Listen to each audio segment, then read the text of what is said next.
The purpose of this talk is to provide a basic primer on Creative Commons licensing and expose some of the problems and solutions in using these licenses with geographic data and databases. So what's the problem? Well, the problem is copyright upon creation, whether you want it or not. So if you create an original doodle while I'm talking here, you have copyright in it instantly with no need to register your right, and regardless of whether most people would find instantaneous copyright to be reasonable. So if someone creates a story, song, image, or data set and places it openly on the web, is this free for me to copy without permission? So is it legal or not? Now keep in mind that not getting caught, or it's common practice, or there is small likelihood of getting sued in a particular instance is not the same as having a clear legal right to copy. So the lawyerly response to this question is, well, it depends. Now, in most instances, there is some minimal creativity in the work, and if so, the law assumes you must acquire permission from the copyright holder. Well, how can you know that there is or is not some minimal creativity in a posted geographic data set that would give it protection? Well, the fact is you can't know, the creator can't know, and as well, no lawyer can know. The only thing lawyers can do is provide you with their best professional opinion as to whether copyright applies in a particular instant or not. Right? So you can only know for certain when the gavel falls in a court of law on a case-by-case basis. So, without permission, you use the work of others at your peril. And as a result, most lawyers across the globe will tell you to always assume that a party will emerge to sue you if you don't acquire explicit permission. So, let's ask the following question. Are the effects of intellectual property laws on the internet different? And my short answer is yes. Okay, so let's first look at the paper world. Let's draw a box, and let's place inside this box all potential uses of creative works. Now, of course, we know that many uses are unregulated while others are regulated, and the regulation we're going to talk about here is copyright. Now, of course, we know that books are covered by copyright, but of course, after I buy that book, I take it home, I can read it as many times as I choose. Right? I can also take my CD home and play it. I can lend or give away these copies that I have purchased. As a matter of fact, I can take that book, I can give it to the library, and the library can continue to lend it over and over again many times. Okay? Now notice that none of these uses creates a new copy, and thus they are not regulated by copyright. All right? The law has also carved out uses that do involve copying, but says these fair use copies are legal. All right? So this limited copying might be for such things as teaching, research, criticism, scholarship, or news reporting. Further, you're free to extract from copyrighted works such things as facts, ideas, algorithms, and systems. Okay? So the law in the paper world has created a nuanced balance between the rights of creators to benefit from original work and the rights of new creators to build from those past contributions. All right? Technology, however, has very much shifted the balance. When we move to the internet, all of a sudden every use involves creating a copy. Therefore, there are no longer these exceptions for uses that do not involve copying. Further, fair uses and the right to extract such things as facts can be readily negated on the internet by requiring you to click a license before you are allowed to download data or software. All right. So we've thus moved from what we'll call a freedom to use culture where you didn't need permission for many users, and we've now moved to very much a permissions culture. So technology itself has very much altered the landscape. All right. In addition, laws across the globe are tightening. In the US, we have greatly increased the time lengths for copyright protection, and we've greatly increased the penalties for violations of copyright. And of course, to the typical citizen or legislative body, it only makes common sense that we should step up the battle against these digital thieves. All right, what about other nations? Well, in other nations, your ability to use digital works of others without permissions is even more restricted. So here in Australia, for instance, we have support of sweat of the brow. Depending upon the jurisdiction you're in, you might have additional laws relative to unfair competition, catalog rules, and database protection legislation. All right, and all of these extend well beyond the protections of traditional copyright law. So the bottom line is that we all tend to avoid the use of work products of others because we don't know their legal status. We have to assume that there may be a legal claimant lurking out there if we do some copying without permission. And it also turns out that asking permission is often too burdensome to bother with. So as a result, we have hundreds of millions of orphaned digital works.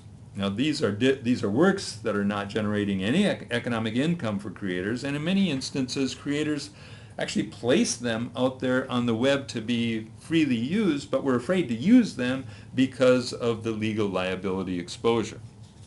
Now, of course, one of the alternatives is that we just choose to ignore the law, or we become lawbreakers whether we know it or not. All right, now you can respond that, hey, wait a second, that's not how it should be. Let's change the law. Let's go out and correct this situation by bringing the law back and correcting for this shift that technology has caused. Well, my response is, of course, good luck.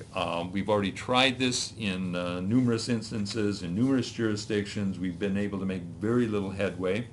And in fact, as I said before, recent trends have actually been in the opposite direction. However, we can use the law, particularly contract law and technology, to create an electronic commons that we can all openly use. In other words, if you can't beat the law, let's join them and use the law proactively to solve the problem. So that brings us to Creative Commons licenses. So what's this all about? Well, with a few clicks in less than a minute, you can create ironclad licenses for any of your work to make that work readily available for the use of others. Now, Creative Commons licenses all have important features in common. All right? Every license will help you retain your copyright and announce that other people's fair use, fair first sale, and free expression rights are not affected by the license. Every license requires licensees, or in other words, users, to obtain your permission to do any of the things that you choose to restrict, to keep any copyright notice intact on all copies of your work, to link to your license from copies of the work. They agree not to alter the terms of the license, and they agree not to use technology to restrict other users' lawful uses of the work. Every license allows users, provided that they live up to your conditions, to copy the work, to distribute it, to display or perform it publicly, to make digital performances of that work, and they're allowed to shift the work into another format as a verbatim copy. Every license applies worldwide, lasts for the duration of the work's copyright, and is not revocable. Well, so what are some of the restrictions or provisions you might click to include in your particular copyright license? Well, the first obvious one is attribution. You let others copy, distribute, display, and perform your copyrighted work and any derivative works based upon it, but only if they give you credit the way that you request that that credit be given. Okay, another restriction, you might impose the non-commercial provision. So you let others copy, but for non-commercial purposes only. So if they want to use your work for a commercial purpose, they actually have to come back to you, ask for permission, and you, of course, can negotiate any price you want with them for their use of your work. You might impose the provision for non-derivative works. Here, what you're saying is you can go ahead and copy, but only verbatim copies of your work. For instance, you might not want them to alter your poem, for instance. There's also a provision called the share alike provision. Notice the C here, or the logo here, is a backward C. We sometimes refer to this as the copyleft provision, or the GNU, or GPL provision, the general public license provision. And this is a viral provision whereby you allow others to distribute distributive works only under a license identical to the license that governs your work. So go ahead and build on my open access product, but if you do, your derivative product must also be an open access product governed by these same licensing provisions. And so that's about it. It's simple. It's rather straightforward. The technology behind all this is rather sophisticated. The legal reasoning behind all this is very sophisticated, but as far as the use go, it's very simple at the current time. So as of today, there are certainly well over 100 million licenses that have been created using this paradigm and have been linked back to the Creative Commons site. So if you go to a web browser like Google or Yahoo or any of the other major web browsers, you can now do a search and limit your search to open access products that are out there on the web, and then your search will result in hits only of those websites that have the embedded code for Creative Commons licensed works. Okay, now of course there are other specialty Creative Commons license options as well that have been created. There's something called the Founder's Copyright, which lasts for, you have complete copyright in your work, but you're saying you're only going to claim it for 14 years, and after that it goes into the public domain. 14 years, by the way, was the first copyright period limit for copyright in the United States. Something called the public domain dedication. We have a music sampling license, a music sharing license, a wiki license. So what about all those thousands of contributions to wikis? How can we ensure that they are openly accessible for other people to use? And then they also provide a version of the general public license. All right, is there a specialty license, by the way, for geographic data? But I'll get back to that shortly. Now, these licenses are not just for the web. You can also embed the Creative Commons licenses, the code for these licenses, in Word files, PDF files, and in the file formats for many other types of files. Okay.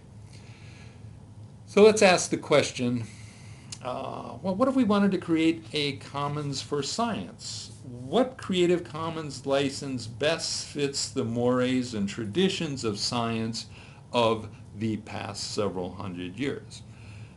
Well, I would answer this question for creative works that the attribution license provides the greatest freedom for all of us as scientists to better be able to work from the scholarly advancements of each other. The currency of science, after all, is citations. As long as we get credit for our contributions, we're generally pretty happy. So if I were establishing an open access scholarly journal at the current time, what I would do is I would require all authors submitting articles to my journal to actually agree to an attribution-only license in that particular instance, because I think that is the license that has been proven over the past several hundred years, or best emulates the situation over the past couple hundred years, that has proven to be so valuable for science. But what about data sets and databases? Well, these actually turn out to be much more problematic. Many data sets are not creative works, and many databases are not actually copied, at least in the sense that we kind of extract information from databases in a kind of practical day-to-day operational environment. So I'm just going to raise a few points here. Now, facts are discovered, they're not created. We know then that facts are not covered by copyright. So then this raises the question, are empirical observations and measurements facts, and therefore not included within copyright? Are things like remote sensor outputs or property line measurements, are they actually facts under the law? Well, of course, much empirical data like this tends much more towards discovery rather than creation, and therefore many courts have held these types of dimensions to be non-copyrightable. All right. Now we know that, however, arrangements and selection of facts can be creative, but then again, many of the courts have come back, said, well, if it's a very standard arrangement, then it is not copyrightable. And of course, much of the time when we're talking about databases, we're trying to do very standardized arrangements of our tables in these databases to promote interoperability and efficiency, and therefore those types of arrangements are quite ordinary, and therefore that type of arrangement or selection is not copyrightable. And then even if you have a creative arrangement and selection, the way we actually use these arrangements in operational practice is not to copy an entire database, but to select specific fields from our databases or elements from the databases, and therefore we're creating our own new creative selection, coordination, and arrangement, and therefore again copyright many times would not apply in these instances. Now, Creative Commons licenses are meant to apply only to copies of creative works, and therefore as a general proposition we do not want to apply Creative Commons licenses to data and databases. Okay, we should not apply Creative Commons licenses to data and databases. Now, so therefore what do we do? Well, legal scholars have been struggling with what to recommend for now the past several years, and I think the best advice for the geographic data community at present is to use provisions adhering to the Science Commons Open Access Database Protocol. Okay, and this is a very recent protocol that's just been developed and is being recommended. So to ensure that your data can be used legally across the web for data mining, for web mapping services, and web feature services, I would highly recommend that you use something that's now, it's an instrument that's been developed to meet the Science Commons Protocol, and it's called CC0 with no rights reserved. Now, again, this is not a license. I've noticed that they've even avoided using the term of this being a dedication.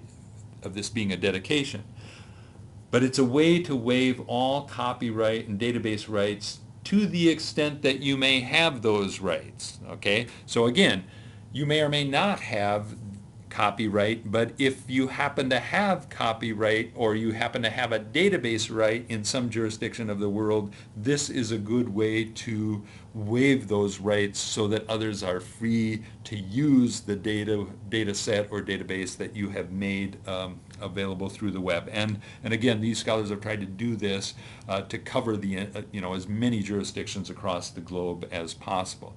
I should mention that this CC0 has not yet been announced, at least not announced generally, but some folks such as myself are already implementing the provisions in data repository environments to actually provide some examples of how this can be utilized once it is generally announced.